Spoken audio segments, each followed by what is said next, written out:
Et il avait même dit, notre père, en ce qui nous concerne, eh bien, je ne vous laisse pas de château, je ne vous laisse pas de fortune, mais il faudra étudier. Je suis licencié avec distinction de l'Université catholique de Louvain.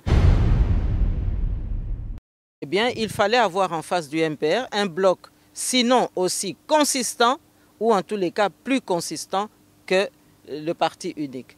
Eh bien, la seule façon de faire tomber Mobutu, de faire tomber le MPR, le mouvement populaire de la Révolution pour préciser les choses, eh bien, c'était de se mettre ensemble avec l'UDPS pour faire basculer la dictature et amener de beaux jours pour le peuple congolais. C'est le choix que nous avions fait. Laissez-moi vous dire quand même que Genval, c'était en quelque sorte le test pour voir jusqu'à quel point on pouvait amener Tshisekedi à l'étouffoir. Or, il n'a pas étouffé, il est encore rentré à Kinshasa et il a encore pu démontrer qu'il avait encore du verbe et qu'il pouvait quand même encore parler. Alors, ça a dérouté évidemment ceux qui misaient sur sa mise au tombeau. Lorsque le coup d'État a eu lieu, vous savez qu'il y a une scène qui s'est produite. Mobutu qui envoie un officier supérieur à la résidence présidentielle pour signifier à Joseph Kasavubu que le moment est venu de quitter les lieux. Ils ont envoyé un camion parce qu'évidemment, ils pensaient que, genre déménagement, un grand camion militaire, pensant qu'il y avait énormément d'effets. Et vous savez combien il y avait des choses qui ont pu être introduites dans ce camion? Eh bien, il y avait juste 2 ou 3 valises, ou peut-être 4 valises, puisqu'évidemment tous les enfants étaient en scolarité à l'étranger, et peut-être 3 ou 4 sacs qu'on appelle chez nous en Lingala bisaka, c'est-à-dire à peine 3 ou 4 sacs. Et alors l'officier supérieur qui s'attendait à avoir encore un remue-ménage du personnel qui était encore là, eh bien il s'étonne que le mouvement s'arrête. Alors il demande à notre père, mais c'est tout ce que vous avez comme effet?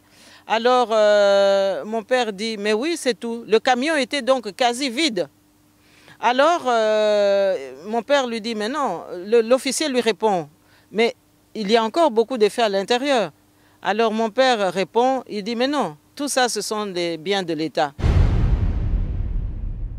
Chers téléspectateurs du micro du Pasteur Bobo, partout où vous êtes à travers le monde, nous vous disons bonjour ou bonsoir. Ça dépend de l'heure à laquelle vous nous regardez. Si c'est Bruxelles, Bruxelles, capitale de la diaspora congolaise, mais aussi capitale de l'Europe. Nous sommes avec Madame Justine Poyo Kasavubu, que vous aimez tant. Bonjour ou Madame Poyo Kasavubu. Bonjour Pasteur Bobo. On vous suit partout à travers le monde. Comment vous vous portez? Ça va, merci beaucoup. Merci. Hier, tout le monde vous a suivi sur France 24, TV5 Monde. Votre réaction après votre passage? Bon, vous savez, c'était une interview dans le cadre du journal de TV5 Monde. Bien, écoutez, c'était assez émouvant de toute manière, hein, comme ça l'est toujours lorsqu'on doit parler du Congo, parce qu'évidemment, on est toujours appelé à aborder des sujets difficiles, des sujets pénibles, hein, pour chacun qui sait ce qui se passe dans notre pays.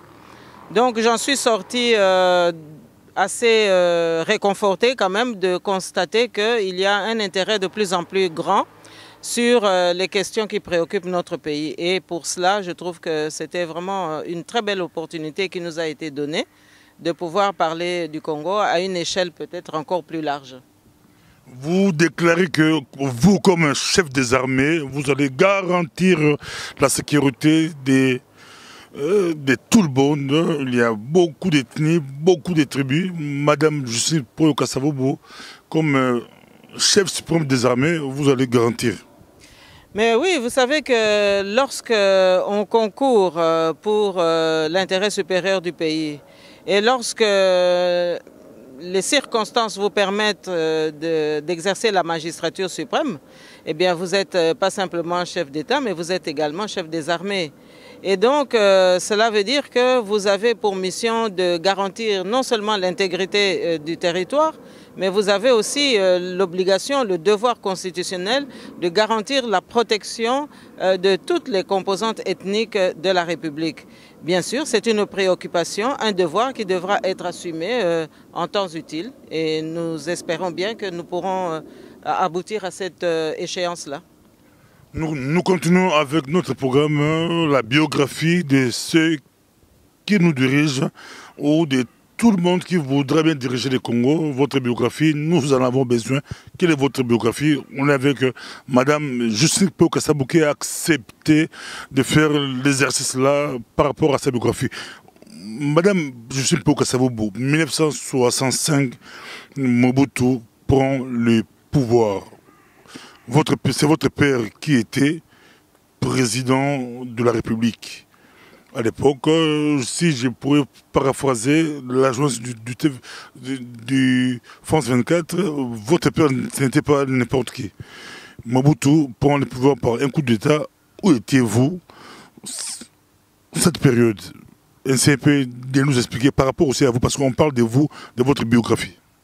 Oui, en réalité, c'est TV5 Monde qui a exercé hier le devoir de nous interviewer.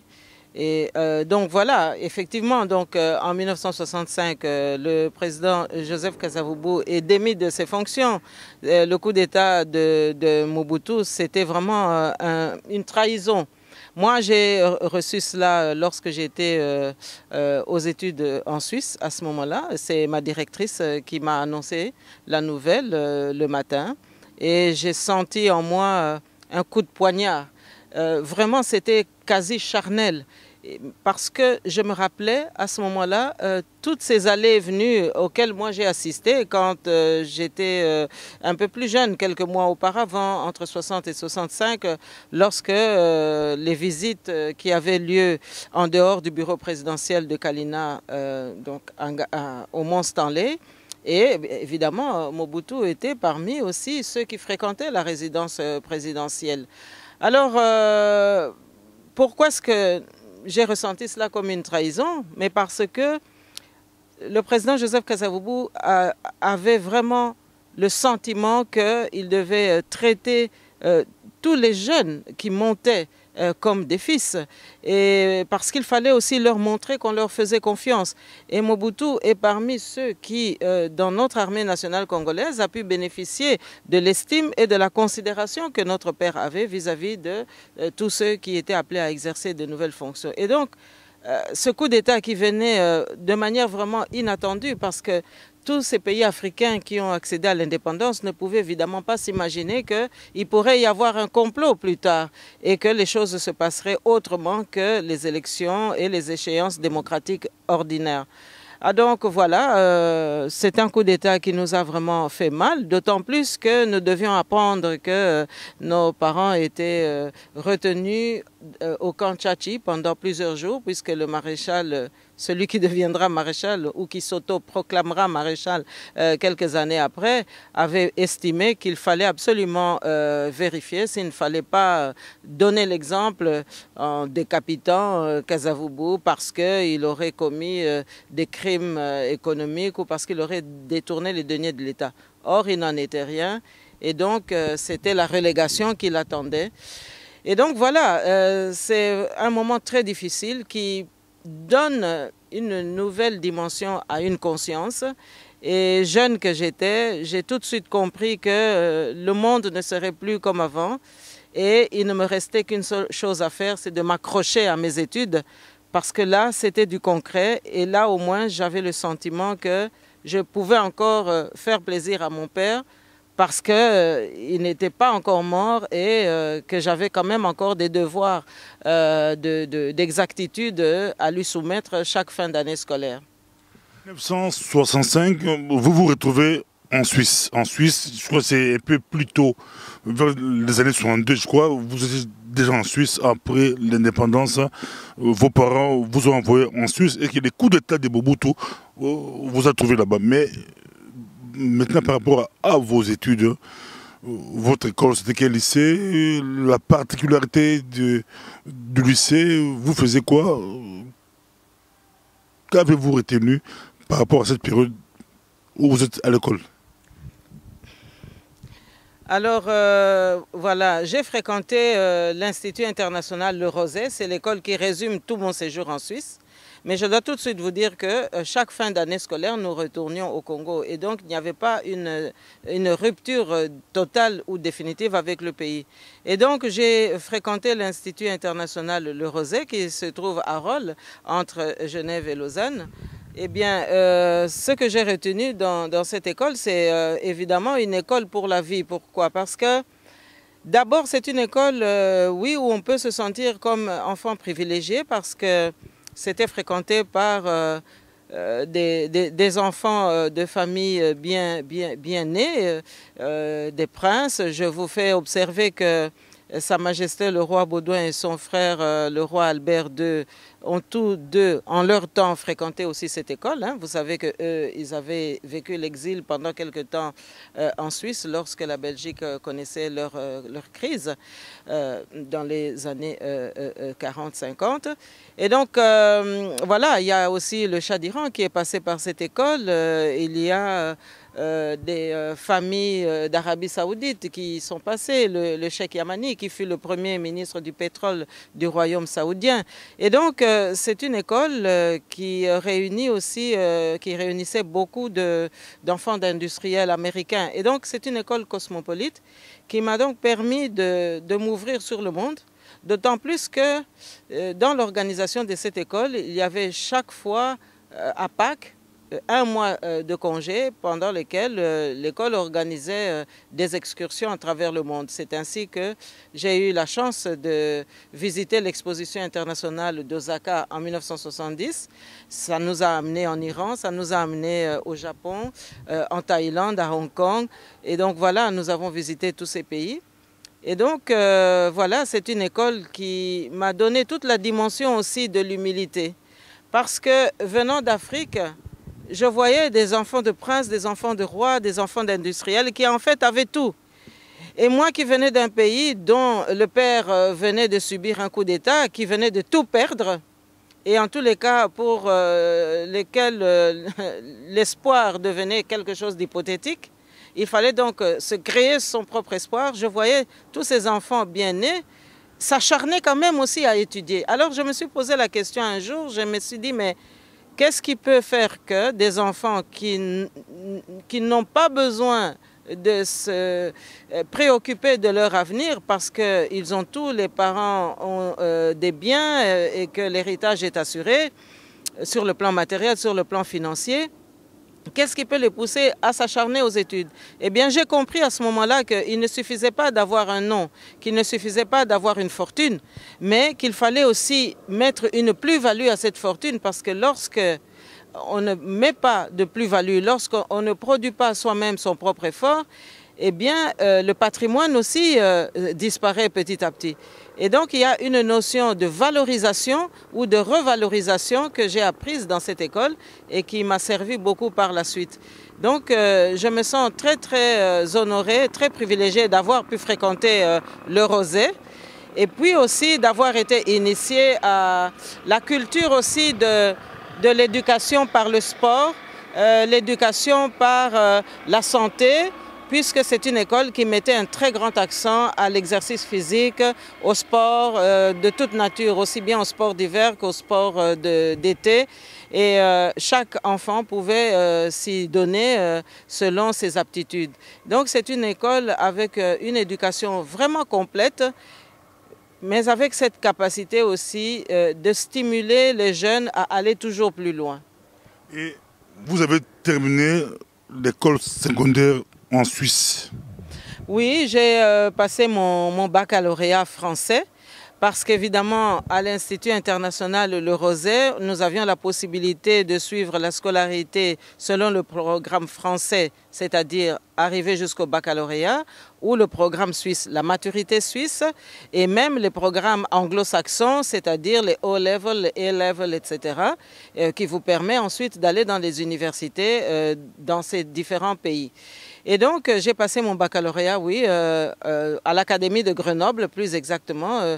C'était d'ailleurs une partie un peu de plaisir, je dirais, au-delà de la difficulté du stress des examens, parce qu'on a eu une excursion entre guillemets de 3-4 jours, puisque l'Académie de Grenoble, cette année-là, organisait les examens du baccalauréat à Annecy. Et donc nous avons fait des va-et-vient entre Grenoble et Annecy au bord du lac, pour tous ceux qui connaissent un peu la France. Donc voilà, c'était vraiment une expérience magnifique et donc j'ai réussi mon baccalauréat avec mention. Avec mention, on vous suit. C'est un peu comme hier sur TV5 Monde, on a vu Madame, je sais pas, Kasavubu, rester avec mention. Il y a eu beaucoup d'hommes politiques congolais qui sont passés là-bas, mais si vous suivez, beaucoup ont fait fiasco. Pas tous, mais beaucoup ont fait fiasco. Madame, je sais pas, elle est passée avec mention. C'est pas la première fois qu'elle passe dans les médias internationaux. Vous, c'était l'habitude depuis longtemps. Si on peut parler de ça. Mais vous savez, l'exercice médiatique n'est jamais un exercice facile parce qu'on ne peut jamais connaître à l'avance les questions des journalistes. Et je pense que vous êtes aussi dans ce cas. Mais ce qui est intéressant, c'est la volonté de mieux s'informer, la volonté aussi de mieux informer le public, mais surtout la passion de faire ce que l'on fait. Parce que j'ai souvent rencontré des journalistes passionnés, des journalistes intéressés, des journalistes curieux de toujours mieux s'informer et de toujours mieux rechercher qu'est-ce qu'on peut faire pour que le public soit vraiment au diapason de l'information. Et ça, je trouve que c'est à saluer. Déjà, à l'école, on vous choisissait pour faire des discours des fêtes d'année où il y a toute l'école est là, on vous choisit pour faire la lecture. Oui, j'avais été désignée l'année de notre terminale pour faire le discours de fin d'année. Oui, j'étais évidemment loin de m'imaginer que quelques années après, je serais appelée à faire cet exercice plus régulièrement. Sans doute qu'il y a une sensibilité qui a été manifeste et qui a fait en sorte que mes camarades puissent me demander de faire cet exercice. Et je dois même dire que j'ai un souvenir très ému de cette période parce que vous savez que le cheikh Yamani, le ministre du pétrole du royaume saoudien, qui était à ce moment-là une personnalité très en vue, puisque l'OPEP venait de se mettre sur pied et que les pays producteurs du pétrole avaient vraiment pris énormément d'importance dans le monde. Et donc le cheikh Yamani avait aussi ses enfants à l'Institut international Rosé. Et je vois encore le ministre du pétrole, après mon discours de fin d'année, se diriger vers moi et me donner une autographe où il me disait que mon père fut un grand homme, que Joseph Kasavubu fut un grand homme, et qu'il est sûr qu'il vivra à nouveau à travers nous, à travers moi. Parce que, selon lui, il venait de ressentir quelque chose qui lui rappelait mon père. Et j'ai trouvé cela tellement émouvant parce qu'en fait, on ne peut pas s'attendre quand on est Congolais venant de cette Afrique centrale, lointaine, tropicale, qu'un pays du Proche-Orient, du Moyen-Orient puisse saisir au plus profond de nous-mêmes ces particularités-là. Et donc j'ai gardé cet autographe vraiment très précieusement jusqu'à ce jour. Parlons de votre parcours universitaire, parce qu'ici on parle biographie des hommes et femmes politiques qui nous dirigent ou qui vont nous diriger. On a droit de savoir, nous refusons des surprises. Nous sommes avec vous, on vous suit partout à travers le monde. C'est le micro du pasteur Bobo qui est suivi partout à travers le monde. Votre parcours universitaire, est-ce que Madame Justine Poyo Kasavubu a fait l'université? Oui, après mon baccalauréat, je suis venue en Belgique pour suivre l'université. J'ai été inscrite à l'Université catholique de Louvain. Et là, j'ai fait mon cursus tout à fait normal à la faculté des sciences économiques et sociales. Et un peu plus tard, j'ai pris l'option des sciences sociales, sociologie. Et donc, oui, je suis licenciée avec distinction de l'Université catholique de Louvain. Et donc, voilà, c'est encore une fois une dimension supplémentaire de notre cursus Et là, encore une fois, j'ai trouvé matière à consolider la confiance que mes parents avaient placée en moi. Parce que vous savez que quand le président Joseph Kasavubu est mort, il a laissé un message testamentaire à chaque enfant.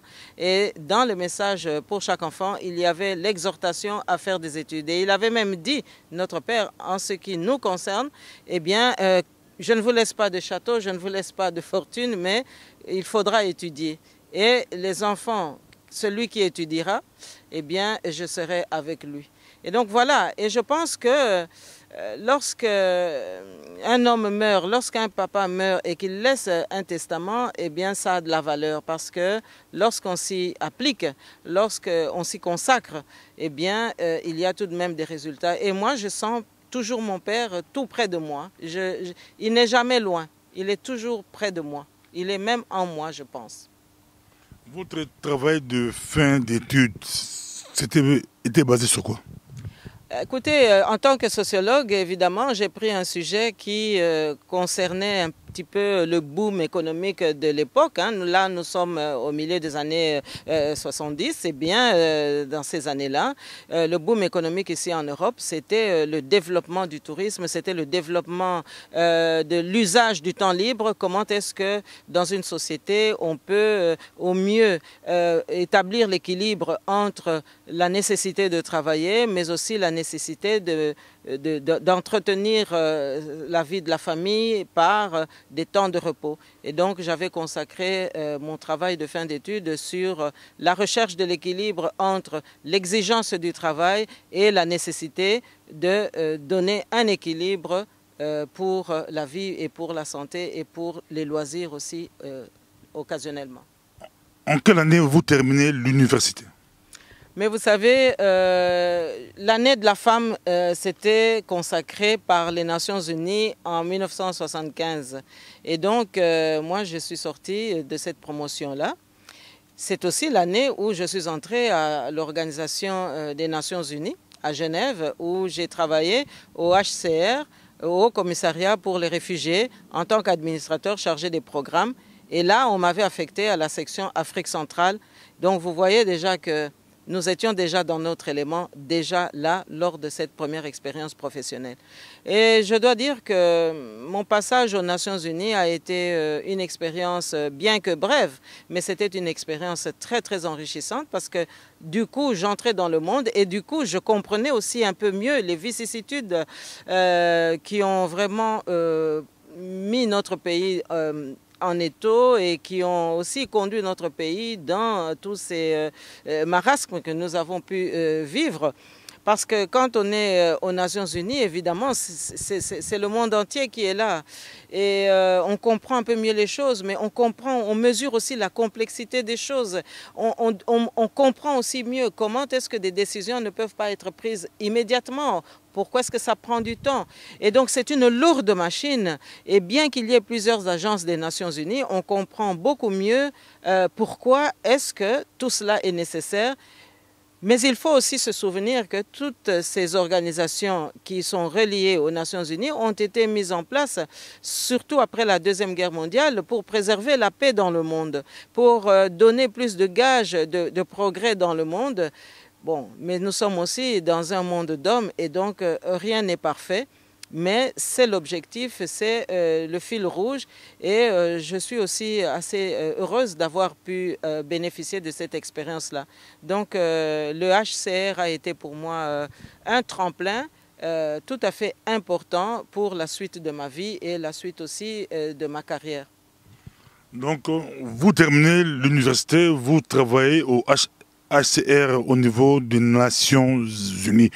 Quand vous voyez ce qui se passe à l'est du Congo, vous qui avez travaillé déjà à la HCR, ça vous fait quoi? Mais écoutez, d'abord en tant que mère de famille, ça me fait mal parce qu'aujourd'hui les peuples qui sont les plus touchés, évidemment, ce sont les peuples d'Afrique centrale. Mais en Afrique centrale, surtout le Congo.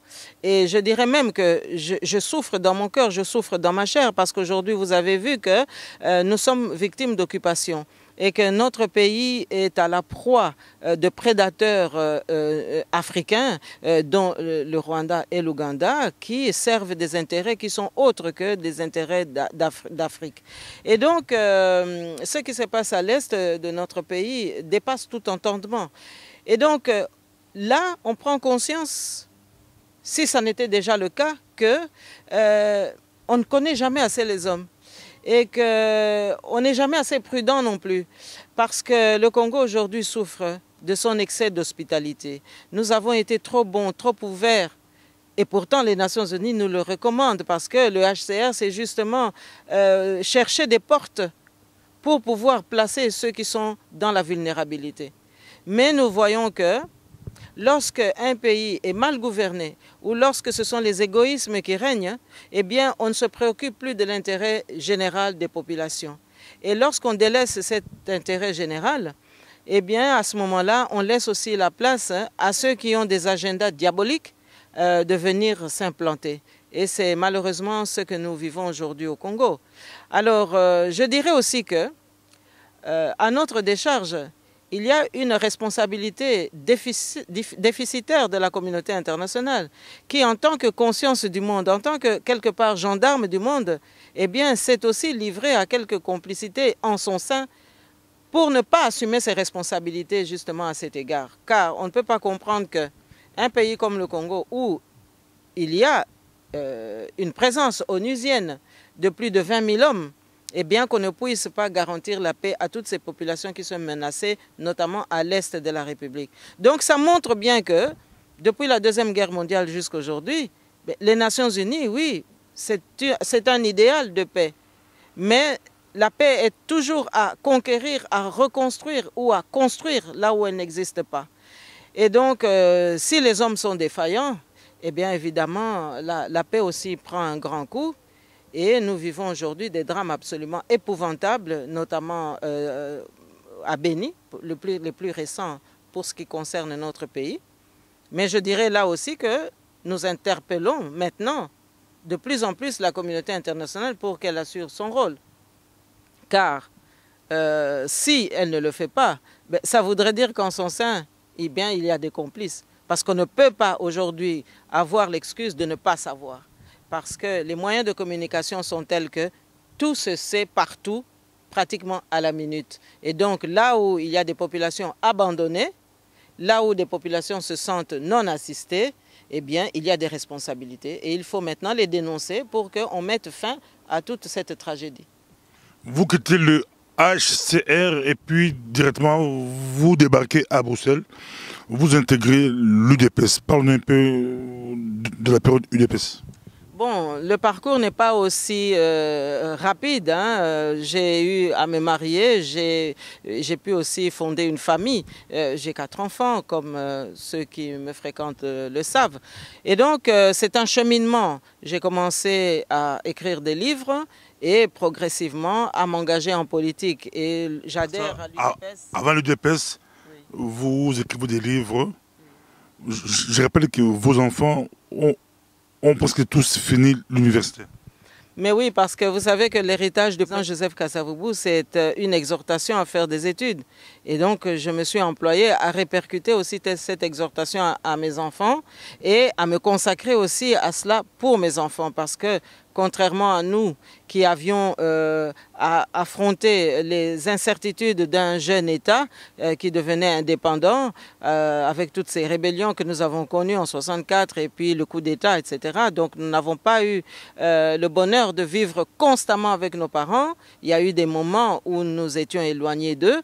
Et donc j'ai voulu aussi rattraper le fait que j'avais la possibilité d'avoir mes enfants avec moi pour consacrer tout notre temps, leur père et moi, à ce qu'ils fassent des études. Effectivement, nous avons un ingénieur, nous avons un économiste, nous avons une avocate et puis nous avons aussi un infographiste. Et donc, ils ont tous des diplômes tout à fait bien inscrits et je suis fière d'avoir pu accomplir cela avec mes propres enfants. C'est la raison pour laquelle j'ai déjà eu d'ailleurs l'occasion de vous le dire. Dans notre programme de gouvernement, l'éducation tient une place très importante parce que je considère que ce que nos parents ont souhaité pour nous et ce que nous-mêmes, mon mari et moi, avons pu réaliser pour nos enfants, eh bien, nous voulons que les Congolais aussi puissent le faire pour leurs enfants et finalement donc pour la nation. Parce qu'une nation avec une jeunesse qui n'est pas instruite, regardez les résultats aujourd'hui. Ça veut dire qu'on expose à ce moment-là cette jeunesse à toutes les dérives. Aujourd'hui, ce qui est totalement impensable, on ose traiter nos jeunes d'enfants sorciers, il y en a d'autres qui deviennent des enfants soldats. C'est-à-dire, nous sommes aux antipodes même de l'idéal qu'il faudrait cultiver pour notre jeunesse. Alors, l'éducation tient une place très importante et nous allons nous employer à réformer le secteur éducatif de manière à ce qu'on puisse garantir un Congo prospère dans les 15-20 années à venir. Vous quittez le HCR, je répète encore là, avant d'aller, comme vous le dites si bien, avant d'entamer l'UDPS, vous êtes marié avec M. Poyo. Oui, effectivement, oui. C'est un Congolais authentique. Je suis fier de lui. Et voilà, c'est un vrai patriote en plus. Et finalement, c'est un conjoint qui me soutient depuis le début et puis qui m'accompagne sans relâche pour que nous puissions réussir cette ambition noble qu'est l'amour du Congo et puis le service à rendre au peuple congolais. Parce que c'est ce qui nous motive tous les deux. C'est pour ça que nous travaillons en équipe. Devant vous, vous aviez beaucoup de choix politiques, si je peux le dire. Il y avait la BACO, qu'on n'en parle plus. Mais vous avez décidé de rejoindre l'UDPS. Il y avait beaucoup de mouvements à l'époque. Vous, c'est l'UDPS. Pourquoi vous n'êtes pas tenté à faire ressusciter la BACO? Vous choisissez l'UDPS. Pourquoi l'UDPS? Bon, écoutez, la BACO, c'est d'abord devenu un patrimoine, un vestige, et donc c'est une mémoire que nous devons cultiver, cela est vrai. Mais le contexte qui nous occupait, quel est-il? Ou quel était-il en 1990?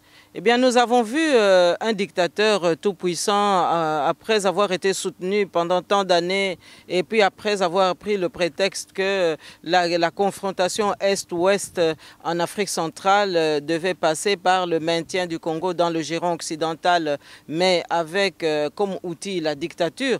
Eh bien, on a vu ce dictateur maintenant à bout de souffle, relâché, ou plutôt lâché progressivement par ses anciens alliés. Et puis nous avons vu un nouvel ordre mondial poindre. Et ce nouvel ordre mondial exigeait que la sécurité maintenant du monde occidental puisse passer par plus de démocratie au sud, c'est-à-dire dans nos pays.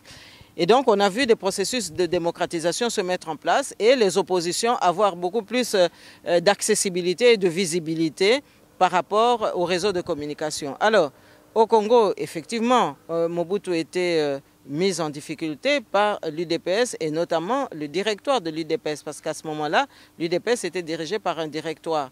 Alors, il y avait M. Marcel Yaou, le constitutionnaliste que tout le monde connaissait et dont on peut saluer encore une fois ici la mémoire. Il y avait M. Vincent Boinkiem, qui a longtemps été un fer de lance de l'interfédéral de Léopoldville. Et puis, vous aviez aussi M. Frédéric Ibassa-Maliba, qui était vraiment tonitruant et qui était là pour revaloriser un petit peu toute la culture swahilophone de notre pays. Et puis vous aviez M. Étienne Tshisekedi qui évidemment représentait toute cette vigueur kassaïenne que nous connaissons tous. Alors, évidemment, lorsqu'on voit le parcours de ces opposants qui ont commencé par être d'abord 13 parlementaires qui contestaient dans les institutions de la République, que leur combat avance, eh bien, Mobutu, lui, il avait le parti unique, le MPR. Alors, que fallait-il faire pour que le MPR puisse être mis en difficulté? Eh bien, il fallait avoir en face du MPR un bloc, sinon aussi consistant, ou en tous les cas plus consistant que le parti unique. Eh bien, la seule façon de faire tomber Mobutu, de faire tomber le MPR, le mouvement populaire de la Révolution pour préciser les choses, eh bien, c'était de se mettre ensemble avec l'UDPS pour faire basculer la dictature et amener de beaux jours pour le peuple congolais. C'est le choix que nous avions fait de manière tout à fait désintéressée pour aider notre pays à aller de l'avant et pour donner un peu plus de possibilités à nos populations de se libérer de l'obscurantisme qui avait régné depuis le 24 novembre 1965. Et vous avez été propulsé responsable de l'UDPS Benelux. Responsable de l'UDPS Benelux. Écoutez, bon, on peut le dire ainsi, mais j'aimerais tout de même qu'on se rappelle que tout cela n'a pas été automatique. J'ai quand même commencé d'abord par être conseiller dans le cabinet du secrétaire national aux relations extérieures de l'époque, qui était M. Nkamba.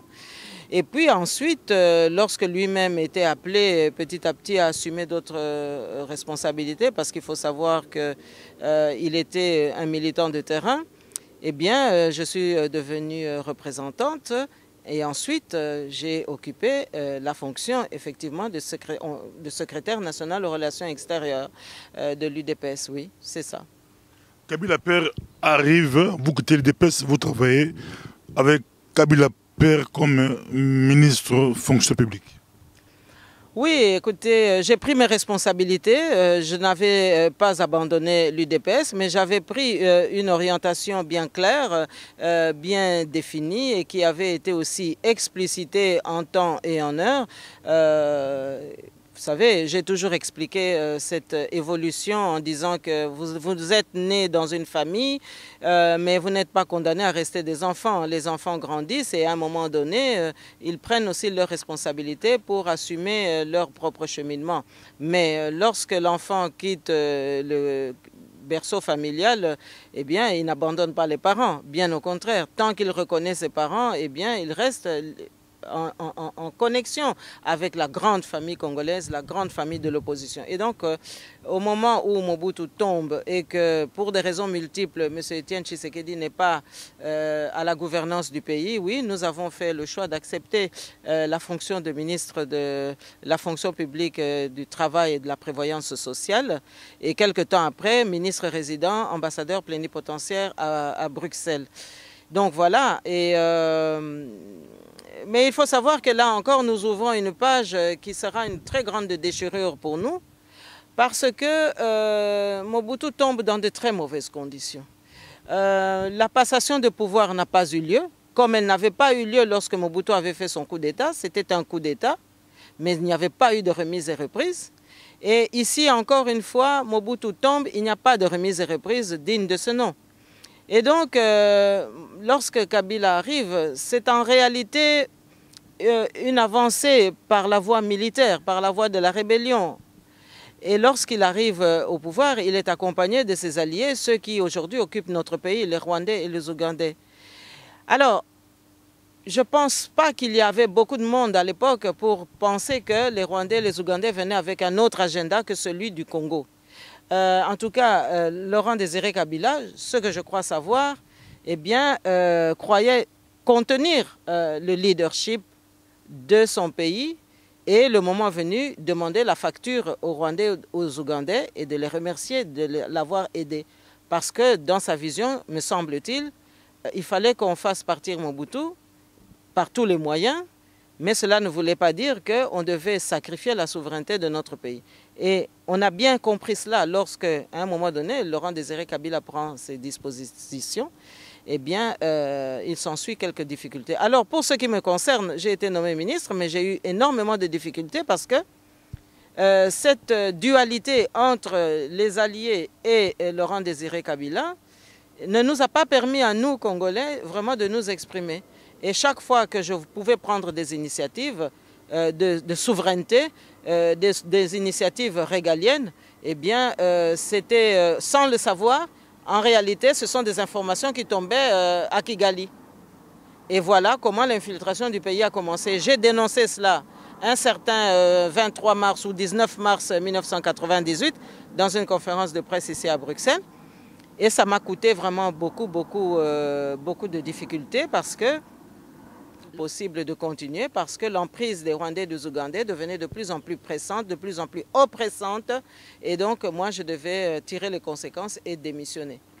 Mais avant de démissionner, on vous renvoie à Bruxelles où vous étiez représentante de l'UDPS. Maintenant, vous débarquez comme ambassadeur, mais on dit plénipotentiel.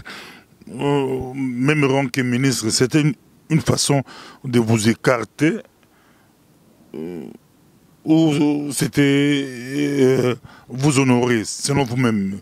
Ministre Akin, on vous renvoie à Bruxelles.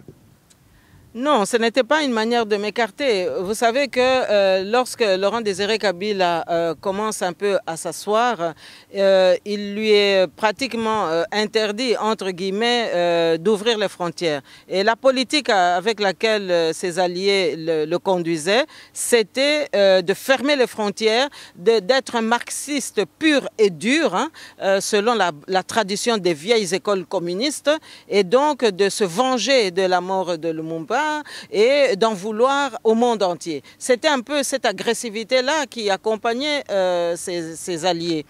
Et à un moment donné, il semblait y souscrire parce que on peut se souvenir que lorsque Madame Albright arrive à Kinshasa, quelques 3 ou 4 mois après que l'AFDL ait pu installer les institutions, eh bien, il y a des difficultés à ce qu'elle soit reçue par Kabila. Or, ce sont des usages diplomatiques qui ne sont pas acceptables. Hein?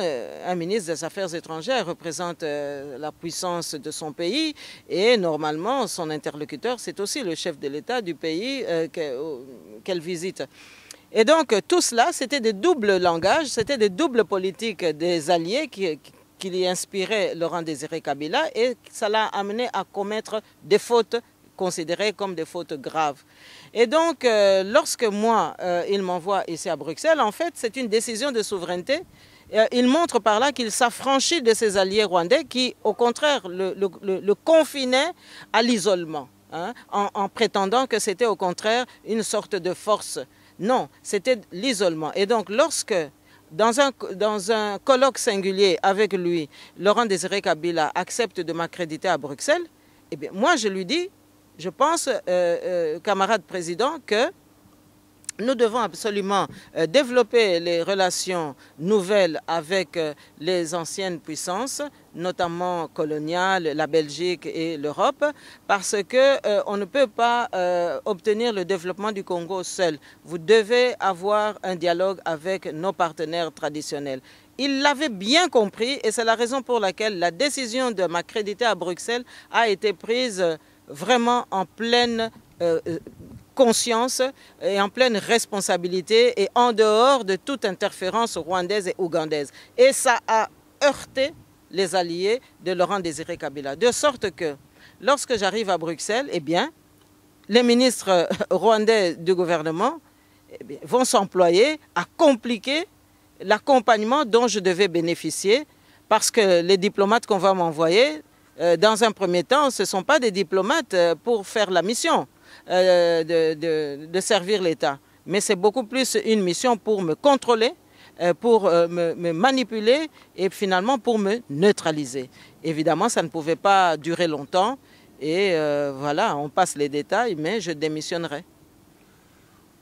On le suit partout, à travers le monde, c'est les micros du pasteur Bobo, on dit très suivi partout, à travers le monde. Beaucoup de personnes ont appelé pour féliciter, remercier Madame Justine Poyo Kassavou pour sa prestation.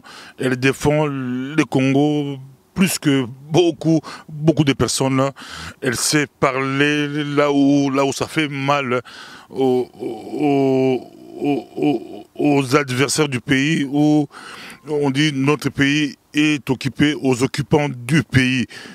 Quand vous étiez au gouvernement Kabila, quelle était votre relation avec Juliana Lumumba? Vous étiez ensemble, les deux enfants, Kassavou et Lumumba. Vous êtes retrouvés, ministre?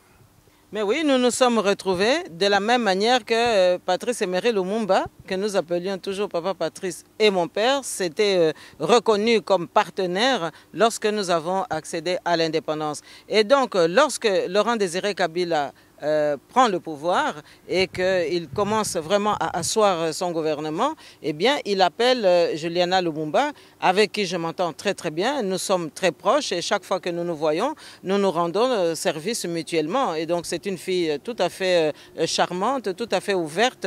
Elle ne complique la vie à personne.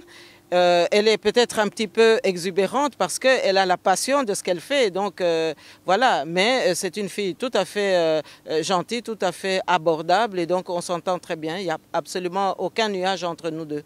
Et avec Etienne Tshisekedi Roi Mulumba, on vous attend, on le suit partout à travers le monde. Pendant que d'aucuns croyaient que c'était compliqué entre vous et Etienne Tshisekedi Roi Mulumba, qui est le père de la démocratie, mais on vous voit sur TV5 Monde, vous dites les opposants autour de Tshisekedi, c'est nous. Ça vous livre les données. Mais vous savez, l'attelage qu'on a pu placer autour de M. Etienne Tshisekedi ces derniers mois, mais c'est une trahison pure et simple. En fait, c'est une machine à broyer Etienne Tshisekedi. Laissez-moi vous dire quand même que Genval, c'était en quelque sorte le test pour voir jusqu'à quel point on pouvait amener Tshisekedi à l'étouffoir. Or, il n'a pas étouffé, il est encore rentré à Kinshasa et il a encore pu démontrer qu'il avait encore du verbe et qu'il pouvait quand même encore parler. Alors, ça a dérouté évidemment ceux qui misaient sur sa mise au tombeau. Donc, je dirais que l'attelage de l'opposition traditionnelle, l'opposition réelle, c'est nous autres. Et non pas l'opposition factice qu'on a essayé de phagocyter autour de M. Etienne Tshisekedi, notamment à Genval. D'ailleurs, vous voyez que le paradoxe est criant entre ceux qui était avec Kabila pendant que M. Etienne Tshisekedi réclamait la vérité des urnes, réclamait qu'on puisse restituer l'impérium, réclamait qu'il puisse gouverner, conduire le pays parce qu'il avait gagné les élections. Eh bien, tous ceux qui étaient avec Kabila n'ont rien fait pour que la situation puisse changer. Lorsque M. Etienne Tshisekedi a réclamé qu'il ne fallait absolument pas qu'on puisse aller siéger dans un parlement avec des imposteurs et avec des tricheurs, mais on a vu tout de suite que ceux qui s'étaient servis de son nom ont vite accouru au râtelier du pouvoir pour pouvoir continuer à manger. Ils se sont moqués de M. Etienne Tshisekedi. Mais alors maintenant, M. Etienne Tshisekedi, qui survit alors que les pronostics vitaux étaient plutôt au rouge, eh bien on se dit, mais mon Dieu, bougre, ce sphinx, il n'en finit pas de rebondir, alors autant s'allier avec lui. Et voilà maintenant tout d'un coup, les traîtres d'hier, revenir autour de M. Etienne Tshisekedi, faire semblant qu'ils sont des opposants, et puis créer un panel d'invités qui n'étaient pas des opposants, mais en réalité qui étaient des corrompus, qui avaient déjà été assistés à des matchs de football tous azimuts et qui venaient maintenant s'improviser politiciens, s'improviser pour des acteurs pour des dialogues, etc. Alors, on a vu aussi du côté de Kabila des gens qui étaient avec lui pendant que l'opposition ramait, l'opposition criait à corps et à cri qu'il faut absolument que nous ayons des vraies élections ou qu'on puisse libérer les prisonniers politiques, eh bien, qui s'en foutaient éperdument, venir tout d'un coup avec beaucoup d'hypocrisie, s'improviser opposant auprès de M. Tshisekedi. Alors, vous comprenez bien qu'avec cela, nous ne pouvions pas aller nous mélanger avec des théories qui n'étaient pas du tout des théories de l'opposition. Nous avons dénoncé ce que nous devions dénoncer, c'est-à-dire que ceux qui prétendaient gérer l'opposition autour de M. Etienne Tshisekedi n'étaient pas à leur place, pour la simple et bonne raison qu'ils ont invité des gens qu'ils ne devaient pas inviter et ils se sont trompés de casting totalement. Alors, moi je dirais que l'opposition c'est un corps. L'opposition, c'est un ensemble, mais dont la diversité peut être un atout. Alors, je crois qu'il ne faut pas rejeter la diversité des familles de l'opposition. Mais ce qui compte, c'est la convergence de vues. Ce qui compte, c'est ce que nous voulons pour notre pays. Or, aujourd'hui, nous sommes tous d'accord pour dire que ce qui est indispensable pour notre pays, c'est que d'abord que Kabila ne renouvelle pas sa tentative de rester au pouvoir, qu'il doit absolument quitter le Congo, parce que de toute façon il n'est pas congolais, mais surtout on doit pouvoir, à un moment donné, avoir des élections parce que notre Constitution est très claire. Et donc, nous tous, nous sommes d'accord que c'est la Constitution qui est vraiment l'arbre cardinal sur lequel nous devons nous appuyer pour que nous puissions amener ce pays à bon port. Alors, à partir du moment où nous sommes tous d'accord avec cette exigence, eh bien, je considère que l'opposition ne doit pas être traitée de diviser, mais que l'opposition se reconnaît de toute façon entre elles. Vous savez, les traîtres, on les connaît, les corrompus, on commence à les découvrir. Eh bien, de toute manière, ils se sentent gênés lorsqu'ils sont avec des gens qui sont très orthodoxes. Nous vous rappelons que c'est sur MPB TV que ça se passe. Nous sommes avec Madame Justine Poyo-Kassabou qui était candidate à l'élection présidentielle de 2006 et qui le sera probablement en 2016 s'il y aura élection au Congo. Même nous sommes avec elle, on parle biographie. Vous quittez le gouvernement, d'abord vous quittez le DPS, vous quittez le gouvernement Kabila, vous démissionnez comme ambassadrice ici, mais après, qu'avez-vous fait? Mais je suis présidente du mouvement des démocrates, oui. C'est un parti qui est évidemment encore en progression, ça nous ne le nions pas, mais nous avons un programme, nous avons une vision et donc nous avons une base au pays et ça personne aussi ne peut nous le renier. Alors ce qu'il y a, c'est que nous avons aussi créé une fondation, la Fondation Président Joseph Kasavubu, pour lequel j'ai aussi rencontré beaucoup d'ennuis de la part du pouvoir en place. Parce que l'œuvre sociale que nous avons pu accomplir entre 1998, 1999 et 2010, 2012, eh bien c'est une œuvre sociale tout à fait remarquable. Et d'ailleurs, des témoignages sur le terrain, les télévisions locales peuvent le démontrer. Mais comme pour beaucoup d'acteurs politiques qui aiment bien leur pays, eh bien nous avons aussi rencontré énormément de jalousie, énormément de difficultés parce que évidemment au Congo on ne jure que par la fondation Kabila qui est gérée par la tante de Kabila qui n'est pas sa sœur, nous l'avons déjà dit mais nous le redisons encore ici et donc voilà, alors notre pays est totalement désorganisé de sorte que lorsqu'on veut vraiment faire du bien à la population, eh bien il y a toute une série d'obstacles qu'on dresse devant vous pour que vous ne puissiez pas aller de l'avant. Mais la fondation existe, elle continue d'exister, elle continuera d'exister et nous avons toujours nos programmes qui sont en cours et il arrivera bien un moment donné où nous aurons plus de coups de franche. Le départ de Kabila est certainement un élément qui sera absolument le catalyseur pour que toutes les initiatives puissent enfin se mettre en place. Une question, quel est l'héritage de votre père Joseph Kasavubu comme président, mais aussi comme père? Alors, comme père, c'est d'abord l'exemplarité et c'est aussi la notion de fidélité. Parce que j'ai vu un Joseph Kasavubu être très fidèle par rapport à ses convictions, par rapport à ses valeurs. Vous savez, je n'ai jamais vu mon père pleurer, mais j'ai toujours vu mon père dans des moments très très difficiles, toujours avec sa Bible à la main. Vous savez que dans notre maison, il y avait toujours, dans chaque pièce, il y avait une Bible. Et ça, c'est vraiment quelque chose qui m'a toujours touchée. Pourquoi? Parce que la parole qu'on trouve dans la Bible, nonobstant tout ce qu'on peut rencontrer et entendre, c'est toujours une parole qui sauve, c'est toujours une parole qui nourrit, c'est toujours une parole qui vous permet d'aller de l'avant, de reprendre du courage.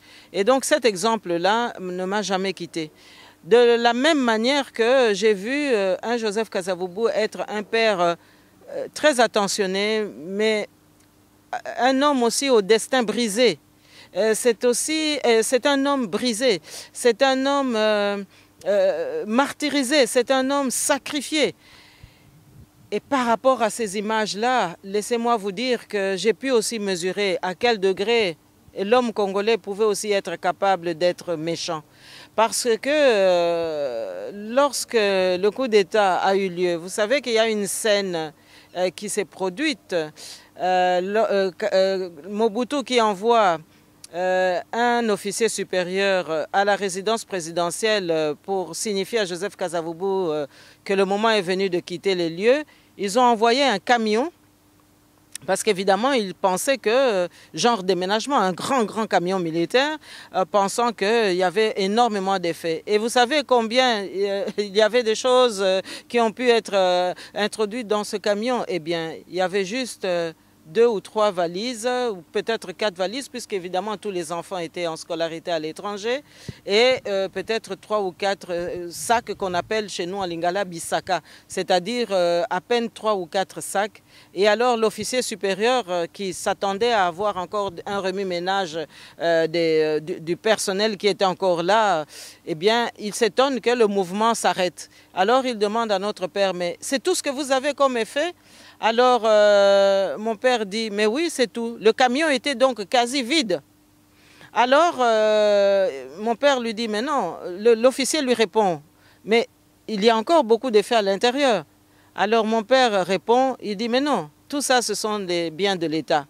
Et donc ça, ce sont nos effets personnels. Et ça, c'est une scène qui me fait pleurer, qui me fait vraiment hurler aussi de rage. Parce que voilà un homme qui a sacrifié sa jeunesse parce qu'il était avant-gardiste. Un homme qui a lutté contre le colonialiste pour tout un peuple. Et voilà comment il était remercié. Et ce coup d'État est vraiment une blessure indélébile pour moi. Et je crois que quand je vois tout ce que nous avons pu subir après, les menaces de mort, les tentatives d'assassinat de notre père sur la route de Boma-Tchela, Boma-Matadi, les humiliations subies. Je crois que Dieu est juste. Et parfois, j'ai quand même comme l'impression que tant que le peuple congolais n'aura pas fait amende honorable, n'aura pas trouvé la voie pour demander pardon de quelque manière que ce soit, je ne sais pas comment encore, parce que c'était un homme envoyé de Dieu pour sauver ce pays qui est tant convoité aujourd'hui. Il fallait pour cela un homme sage. Et Joseph Kasavubu était un homme sage. Mais les Congolais ne l'ont pas compris, ils l'ont gaspillé, voyez-vous. Et donc en gaspillant un tel trésor, mais Dieu ne peut pas être injuste. Et donc je crois que dans la part de souffrance que nous vivons aujourd'hui, il y a une part d'interpellation que Dieu lance au peuple congolais. Qu'avez-vous fait des instruments que j'ai mis entre vos mains? Qu'avez-vous fait des envoyés que je vous ai mis sur la route pour vous libérer, pour vous conduire vers la prospérité? Vous l'avez gaspillé. Eh bien, il faut aujourd'hui réparer. Votre passion pour les livres, vous avez écrit beaucoup de livres, nous les rappelons. Il y a peu d'hommes politiques congolais qui écrivent des livres, ou des femmes politiques, les Congolais parlent beaucoup, mais on a peu de livres. Vous avez écrit votre passion pour les livres. Oui, ben écoutez, c'est un don qui m'a été donné. J'ai senti le besoin d'écrire, effectivement, mais vous savez, les dons, c'est aussi parfois le produit aussi de ce que l'on devient. J'ai fait des études universitaires, j'ai fait des recherches universitaires, j'ai été collaborateur scientifique aussi pendant un temps à l'Université catholique de Louvain comme à l'ULB, l'Université libre de Bruxelles, et chez le professeur Pierre Salmon d'ailleurs. Et donc, voilà, à un moment donné, on produit ce qu'on est devenu. Et donc, écrire, c'était pour moi une évolution tout à fait naturelle, une passion que j'assume pleinement et que j'aime beaucoup. Vous avez combien de livres? Ben, j'en suis au 6e actuellement. Bientôt, nous serons dans l'actualité littéraire, oui. 6 livres. Pour terminer, dernière question. Si jamais vous arrivez à la magistrature suprême, vous dirigez le pays, car vous avez des ambitions, c'est légitime. Quelle est votre vision pour le Congo, pour ce grand Congo que votre père... Quand vous parlez, j'ai vu, on voit beaucoup de personnes sursauter de leurs chaises, beaucoup de personnes pleurer aussi comme vous. Elle dit, tous ces biens-là, c'est les biens de l'État. Il ne prend que peu de choses, il laisse tout. Mais après lui, jusqu'à aujourd'hui, c'est du pillage. Les gens on pille les biens de l'État à tous les niveaux, à tous les échelons, que ce soit la présidence jusqu'à bas. Aujourd'hui, il n'y a que des voleurs. Votre vision pour ce grand pays, le Congo?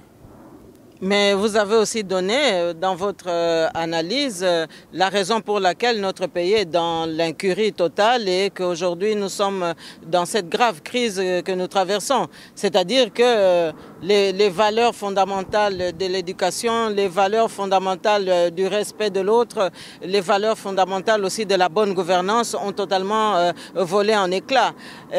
Aujourd'hui on ne respecte plus rien, la vie humaine n'a plus de sens, on tue à tout vent et on justifie tout justement par l'argent, par la richesse. Vous parliez tout à l'heure de l'attelage politique qui avait été mis autour de M. Etienne Tshisekedi, mais c'est un attelage qui a été totalement financé par la corruption. Et donc à partir du moment où on ne comprend plus qu'il faut conduire une nation selon l'œuvre divine, qu'il faut conduire une nation selon des règles claires, qu'il faut conduire une nation selon une stratégie de développement bien définie, dans un programme établi, eh bien évidemment on va à la dérive.